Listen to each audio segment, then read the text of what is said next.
રાજકોટ પૂર્વ બેઠકના એમએલએ ઉદય કાંગડે કોન્ટ્રાક્ટરને બચાવવાનો પ્રયાસ કર્યો. કહ્યું કે જે આપ્યું તે ટેન્ડર મુજબ આપ્યું છે.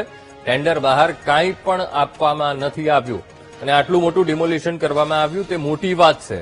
પાણીની 1000 બોટલ લેવાતી હતી ત્યારે કોઈના ધ્યાનમાં ન આવ્યું. મોટી સંખ્યામાં પાણીની બોટલો લીધી એટલે ધ્યાનમાં આવ્યું. તો સાથે ધારાસભ્ય ઉદય કાંગડે તપાસ કરવાનું પણ આશ્વાસન આપ્યું અને સંપૂર્ણ તપાસ કરી જવાબદારો સામે પગલાં લેવા જોઈએ તેવો પણ મત વ્યક્ત કર્યો. કહ્યું કે જો ખોટું થયું હોય તો તપાસ કરીને પગલાં લેવા જોઈએ.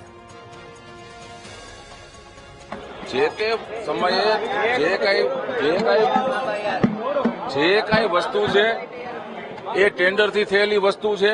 બીજું ભોજનની જે વાત આવે છે તો ભોજનમાં મેં જાણ્યું પ્રમાણે કે એક વખત એવું ટેન્ડર કરવામાં આવેલું તો ટેન્ડરમાં ત્યારે 450 રૂપિયા ભાવ હતા, પરંતુ 3 વાર પ્રયત્ન કર્યા પછી એમાં જે પ્રેમવતી છે એનું 150 રૂપિયાનું અને પ્રેમવતીમાંથી લીધેલું ભોજન છે અને એની પાસે એનું બિલ છે.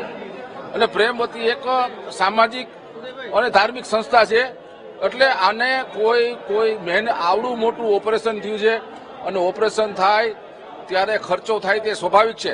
હા, એક મિનિટ મારી વાત સાંભળો, મારી પૂરી વાત તો સાંભળો. પણ એક મિનિટ મારી વાત સાંભળો તમે.